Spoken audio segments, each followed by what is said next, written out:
Queridos irmãos e queridas irmãs, hoje nós estamos celebrando o primeiro domingo da Quaresma. E esse domingo é fundamental para nós entendermos qual é o sentido da paixão de Cristo e da sua vitória na cruz. Então você veja que nosso Senhor Jesus Cristo, tendo sido batizado, foi conduzido pelo Espírito ao deserto.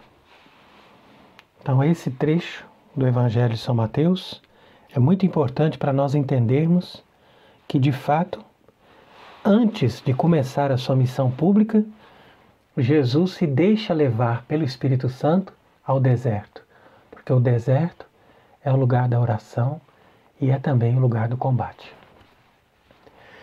No entanto, nós encontramos também o povo de Deus no deserto durante 40 anos. Então, Cristo faz um jejum de 40 dias para recapitular o jejum de Moisés e o jejum de Elias. E, ao mesmo tempo, esse jejum de 40 dias retoma aqueles 40 anos em que o povo de Deus atravessou o deserto e onde aquele povo foi tentado. E, uma vez provado por Deus, eles mereceram entrar na Terra Prometida.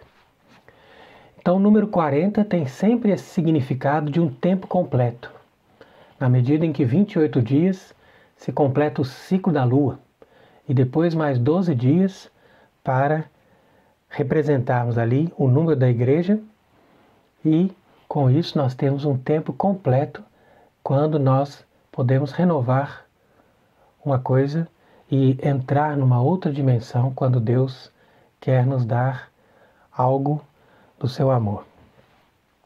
Então é por isso que na Quaresma também nós reproduzimos o jejum de Cristo durante 40 dias. Então foi ali no deserto, nesse lugar de solidão, nesse lugar de jejum e de combate, na oração, que Cristo nosso Senhor foi tentado pelo diabo. Então, primeiramente, o diabo, vendo que ele era um ser humano como nós e que ele tinha jejuado durante todo esse tempo, então ele se aproximou para aproveitar que Jesus estava com fome. Então, o diabo ofereceu alguma coisa que é totalmente lícito. Nada mais lícito do que você comer quando você está com fome. Mas nem isso nosso Senhor aceitou. Então isso aqui nos mostra que quando o demônio vem nos oferecer uma tentação contra a carne, ou seja, de nos dar algum tipo de prazer e de satisfação na nossa carne, nós temos que nos lembrar que mesmo quando nós temos o direito de comer, nós não devemos comer se aquilo não for da vontade de Deus. Então é por isso que nós fazemos o jejum e a abstinência, porque o jejum nos ensina a dar para o corpo aquilo que o corpo precisa somente quando nós estamos no momento certo de receber o alimento. Então, quando a pessoa jejua, a pessoa consegue treinar os impulsos da carne para que ela possa dominar os instintos, os desejos e as paixões. Da mesma forma, a abstinência. Nós não devemos comer a carne, por exemplo, na Quaresma, e todas as vezes que nós nos abstemos de algum alimento que nós gostamos, nós estamos treinando a nossa carne para, com isso, ter o domínio sobre as coisas que estão na parte inferior da nossa alma, ou seja, naquela vontade que se iguala à vontade do animal. Então a vontade do animal representa aquele fluxo de desejo que se volta para as coisas que vão trazer algum tipo de satisfação ou de prazer para o nosso corpo. Mas num segundo momento, quando o diabo viu que mesmo depois daquele jejum tão violento, nosso Senhor ainda teve domínio de não querer que uma pedra se transformasse em pão para saciar ali a sua fome, então ele veio com uma tentação mais sutil. E ali ele ofereceu para Jesus a própria palavra de Deus. Então isso que é interessante, porque há muitas pessoas, principalmente nos nossos dias, que pensam que basta você seguir qualquer versículo da palavra de Deus que você está fazendo a vontade de Deus. E essas pessoas não se lembram que o diabo conhece muito bem a Bíblia. E o diabo conhece também o magistério da igreja. De tal maneira que o diabo sabe manipular a Bíblia e mesmo os documentos da igreja para levar as pessoas a fazer aquilo que é contrário a Deus e contrário à igreja. Então isso realmente é algo muito sutil e nós devemos escapar dessas tentações com esta mesma atitude de Cristo, que vence o diabo colocando ali um outro versículo da palavra de Deus, para mostrar que nós estamos submissos a Deus e àqueles que nos governam em nome de Deus, antes de estarmos querendo ser intérpretes da palavra de Deus. Então é até interessante que o demônio utilizou esse versículo do Salmo 90. E toda a liturgia de hoje vai girar em torno desse salmo, que é um salmo belíssimo, um salmo de proteção, e é um salmo que, de fato, foi muito bem empregado pelo diabo na sua astúcia para enganar Cristo, no sentido de dar para ele a impressão de que ele poderia usar do seu poder para evitar que ele tivesse algum tipo de sofrimento. Então, por isso que o diabo começou a lançar essa palavra do Salmo 90, dizendo: olha, você pode se atirar daqui, que Deus ordenou os seus anjos para os teus pés não se ferirem em nenhuma pedra.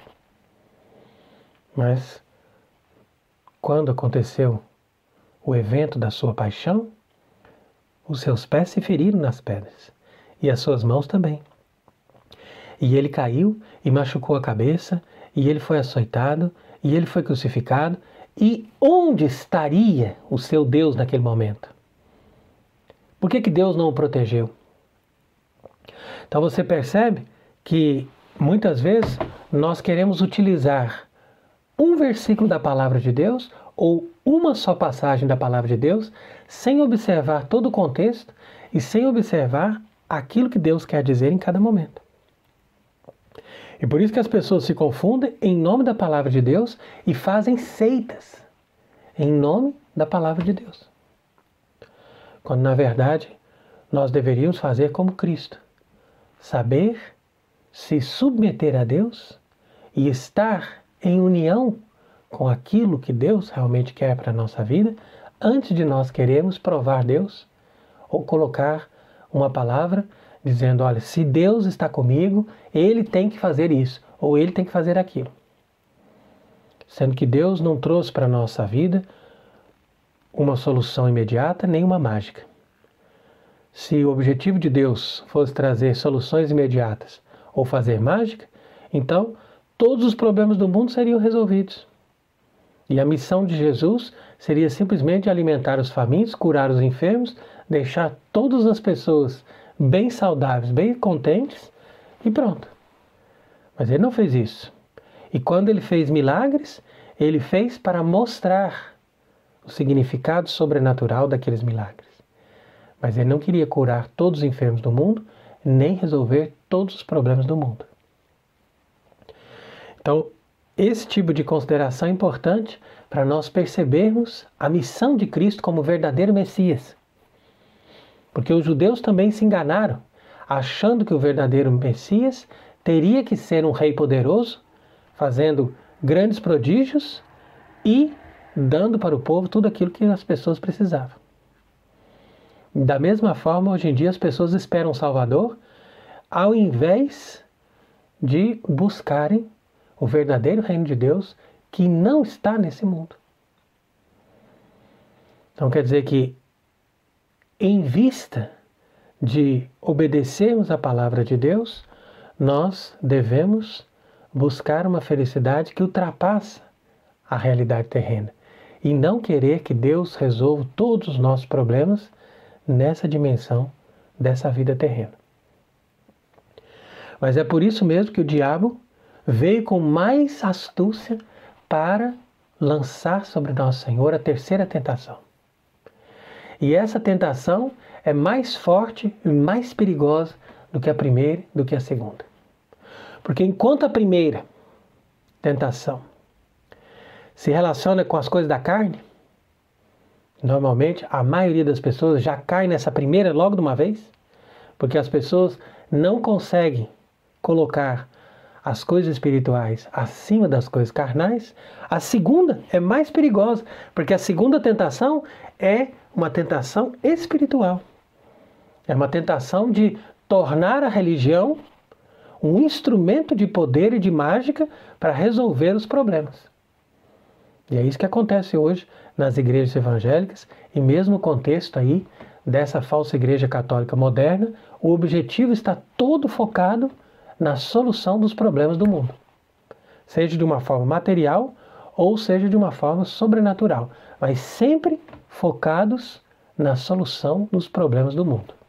Então, enquanto a teologia da libertação busca a solução dos problemas de uma maneira material e política, os carismáticos buscam a solução dos problemas como os protestantes, de uma maneira sobrenatural. Ao invés disso, nós deveríamos buscar simplesmente a vontade de Deus e estarmos satisfeitos com a vontade de Deus, seja ela na doença, seja ela na provação, seja ela na perda das coisas que nós amamos, seja ela em tudo aquilo que Deus quiser nos submeter, como Ele quis fazer com o seu próprio Filho. Porque nós não vamos para o céu passando pelos deleites e resolvendo os nossos problemas, mas nós vamos para o céu atravessando a cruz e a morte. No entanto, quando o diabo veio oferecer essa terceira tentação, ele sabia que nosso Senhor não caiu nem nos desejos da carne e também não caiu na sedução da palavra de Deus, lida num contexto de benefício próprio. Então ele pensou, qual será a tentação que realmente vai lhe seduzir? Então, foi assim que o diabo o levou no monte mais elevado. E ali ele mostrou todas as civilizações do mundo, todas as riquezas, todos os prazeres, todas as delícias, toda a glória, toda a fama, todo o poder. Ele disse, isso aqui tudo é meu. E eu vou dar isso aqui para você. Você que vai ser o centro. Todas as pessoas vão te dar tudo, vão te dar toda a atenção, toda a glória, todo o poder, toda a riqueza, tudo será seu, se me adorares. Então você veja a astúcia do inimigo, porque ele realmente acreditou que Cristo poderia fazer essa ligação com ele. E os dois iam trabalhar juntos. Então por isso que ele investiu tudo nessa terceira tentação, dizendo, olha, vem comigo, abandona o teu pai. Teu pai quer a tua morte. O teu pai quer te destruir. O teu pai não é bom para você. Ele quer te levar para a cruz, para a morte, para a destruição, sendo que você está novo, você tem tudo. Você tem toda a glória, todo o poder, toda a beleza, toda a inteligência. Vem comigo e nós vamos fazer um reino maravilhoso. Então você veja que é interessante como essa tentação é sutil e como ela é penetrante. Por isso que é bonito quando nós procuramos aí vendo as diversas figuras e pinturas que foram feitas sobre a tentação de Cristo, nós encontramos muitas figuras bonitas, muito interessantes, muitas delas com o diabo que leva Jesus para essa montanha, outras que você vê ali o diabo em forma de um monge, outras com o diabo em forma de uma coisa esquelética, negra, horrível, mas o que me tocou muito foi ver essa figura de Cristo sentado sozinho. E nessa figura você percebe que nos olhos dele existe ali alguma coisa que ele está vendo, alguma coisa que está penetrando na mente dele. Então, essa figura é interessante para mostrar como essa tentação vai lá no fundo, vai lá no interior e a pessoa começa a considerar, olha, eu sou muito mais feliz nesse lado aqui do que nesse outro lado. Então, ali você percebe que o diabo não é uma coisa externa a Jesus, mas ele está falando dentro do coração de Jesus. Então, ele faz ali um jogo muito mais perverso, porque é uma tentação que não tem cara de tentação, mas tem cara simplesmente de um projeto de vida diferente. E assim acontece na vida de muitas pessoas. Na medida em que a pessoa traça o projeto de Deus, vê claramente que a vontade de Deus é isso aqui, e o diabo vai lá e oferece, não, te ofereço um projeto de vida diferente. E dificilmente a pessoa percebe que aquilo é uma tentação. Porque é fácil perceber uma tentação para levar a um vício contra a carne, ou é fácil também perceber uma tentação que leva a pessoa a praticar uma falsa religião. Mas é muito mais difícil você perceber uma tentação que te provoca no sentido de mudar de projeto e fazer uma coisa que te deixa mais feliz. Mas aí vem a pergunta, será que isso é a vontade de Deus? Então, como que Cristo venceu essa tentação e com a vitória que ele teve sobre o demônio nessa terceira tentação, ele foi até o fim. Ele foi até a morte de cruz. Por quê? Porque ele se colocou como um instrumento nas mãos do Pai. Ele se abandonou. Ele deixou a sua vontade de lado, dizendo, olha, pouco importa para mim os meus sonhos, pouco importa para mim eu ser feliz, pouco importa para mim eu ter uma realização pessoal, um prazer, uma vida perfeita. O que me importa é fazer a vontade de Deus e chegar junto dele. E é assim que também devem agir as pessoas que fazem aquilo que Deus pede, que procuram a santificação. Porque a santificação consiste sobretudo nisso. Muito mais do que uma perfeição moral, a santificação consiste nessa conformidade total da pessoa à vontade de Deus. E principalmente as pessoas que são chamadas à vida consagrada, essas pessoas devem prestar atenção muito bem nisso. Porque uma vez que Deus te chama, Deus vai te levar para os sofrimentos. Deus vai te levar para um caminho difícil. Deus vai te levar mesmo para a morte. Mas a recompensa é que nós devemos esperar. E a recompensa não é nessa vida. Então você veja que mesmo os apóstolos, eles se conformaram totalmente a esse desígnio. E eles levaram até o fim a sua vocação, sabendo que era difícil. Porque naquela época a igreja não tinha recurso, a igreja não tinha dinheiro, a igreja não tinha condições e a igreja era perseguida. Mas eles seguiram em frente com perseverança, sabendo que estavam fazendo a vontade de Deus e que estavam cumprindo aquele projeto que Deus tinha traçado para eles. Por isso que diz São Paulo nessa leitura de hoje da carta aos Coríntios, que diz que ele se comportava sempre como um ministro de Deus. Então veja que é bonito isso, né? Um consagrado, um sacerdote, aquele que se comporta como um ministro de Deus. Com muita paciência nas tribulações, nas necessidades, nas angústias, nas ofensas. Muitas vezes as pessoas nos humilham, as pessoas nos criticam, as pessoas nos repudiam. E ele seguiu.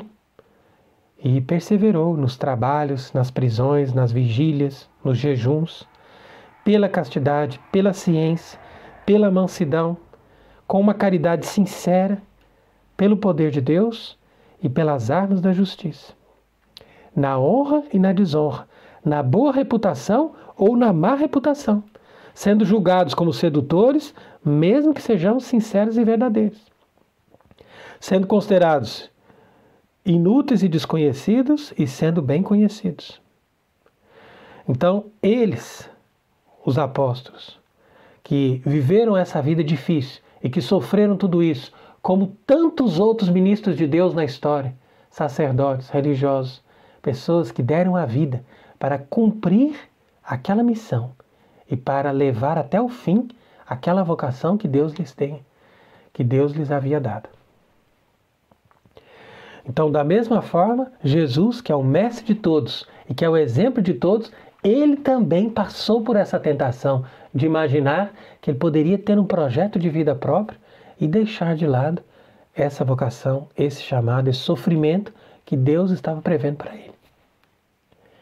Mas quando ele aceitou, quando ele disse o seu sim, então ali ele esmagou a cabeça da serpente.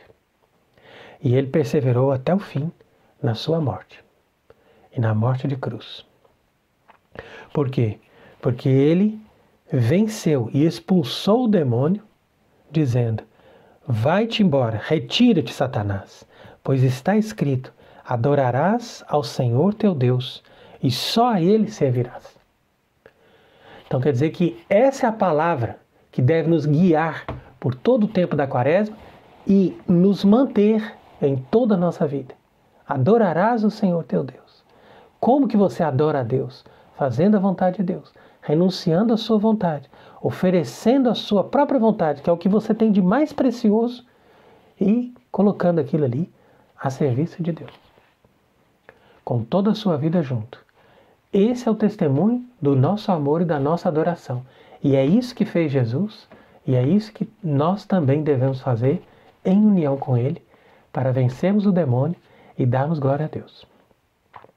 Então, que esse primeiro domingo da Quaresma, que nos leva até esse caminho para a vitória da Páscoa, possa nos iluminar através do exemplo de Cristo, que com sua constância, com a sua oração, com o seu jejum e com a força da palavra de Deus, venceu Satanás e afastou o poder da tentação, para que ele pudesse levar até o fim o desígnio de Deus na sua vida.